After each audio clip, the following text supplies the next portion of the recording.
राजकुमारी और परी की दोस्ती। बहुत समय पहले की बात है। एक सुंदर राज्य था सोनपुर। वहाँ की राजकुमारी आर्या बहुत दयालु और होशियार थी। उसके पास सब कुछ था, सोने चांदी के महल, रंग बिरंगे कपड़े और स्वादिष्ट भोजन। लेकिन एक कमी थी, उसके पास कोई सच्चा दोस्त नहीं था। महल में लोग उसकी सेवा करते थे, उसकी हर बात मानते थे, पर कोई ऐसा नहीं था जिससे वो मन की बातें कह सके। राजकुमारी कई बार महल की छत पर खड़े होकर सोचती, काश मुझे भी कोई ऐसा दोस्त मिले जो सिर्फ राजकुमारी समझकर नहीं बल्कि मुझे समझकर दोस्ती करे। जादुई बगीचे में मुलाकात।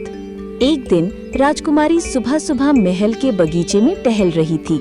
अचानक उसने देखा कि एक गुलाब के फूल पर हल्की सी चमक हो रही है।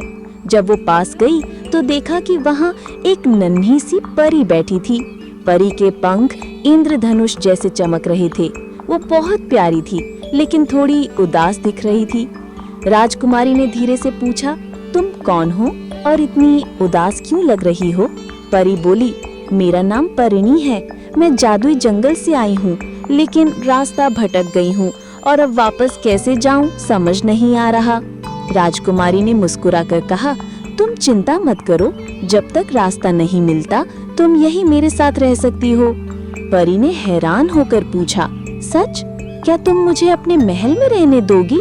तुम तो राजकुमारी हो। राजकुमारी हंस पड़ी। राजकुमारी होना तो बस एक पहचान है, लेकिन मैं भी किसी और की तरह अकेली लड़की हूँ। अगर तुम मेरी दोस्त बनो तो मुझे बहुत खुशी होगी। उस दिन से राजकुमारी और परी की सच्ची दोस्ती की शुरुआत हुई। दोस्ती की परीक्षाएं। दोनों दिन रात साथ रहते, कभी महल के बगीचे में खेलते, कभी झील के किनारे बैठकर गाने गाते, तो कभी तारों को देखकर कहानियां सुनाते। लेकिन असली दोस्ती तो मुसीबत में परखी जाती है। एक दिन राज्य में बड़ी समस्या आ गई।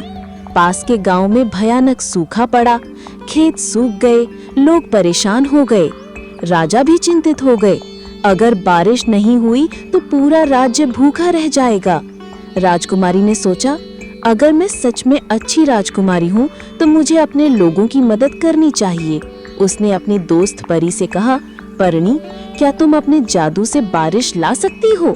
परी ने सिर झुका लिया। मेरे पंख घायल हो गए हैं, जब तक वे ठीक नहीं होते मैं जादू की पूरी ताकत नहीं इस्तेमाल कर सकती। राजकुमारी ने एक पल भी सोचे बिना कहा, तो चलो मैं तुम्हारी मदद करती हूँ। तुम्हारे पंख ठीक हो जाएंगे, फिर हम साथ मिलकर सबको बचाएंगे। सच्ची मदद। राजकुमारी ने परी के पंखों पर औषधीय जड़ी बूटियां लगाईं, उसकी देखभाल की और उसे हिम्मत दी। कुछ ही दिनों में परी फिर से चमकने लगी। अब दोनों ने मिलकर योजना बनाई।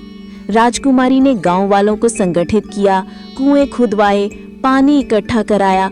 परी ने आसमान में उड़कर बादलों को बुलाना शुरू किया। आखिरकार एक दिन काले बादल छा गए और मूसलाधार बारिश होने लगी। सूखी धरती हरी भरी हो गई। लोग खुशी से झूम उठे। गांव वाले बोले, हमारी राजकुमारी और उसकी दोस्त परी ने हमें बचा लिया। दोस्ती का संदेश। उस दिन सबको समझ आया कि राजकुमारी और परी की दोस्ती सिर्फ खेलने और हंसने तक सीमित नहीं थी, बल्कि मुश्किल समय में साथ खड़े होने की थी। राजकुमारी ने कहा, दोस्ती का मतलब है एक दूसरे की मदद करना और दिल से साथ निभाना। परी मुस्कुराकर बोली, हाँ, और अब चाहे मैं जादुई जंगल में रहूं या यहाँ, हमारी दोस्ती हमेशा अमर रहेगी। उसके बाद परी अपने जंगल लौट गई, लेकिन हर बार जब राजकुमारी अकेली महसूस करती तो हवा में एक हल्की सी चमक आ जाती, जैसे उसकी प्यारी दोस्त परी उसे ये कह रही हो, मैं हमेशा तुम्हारी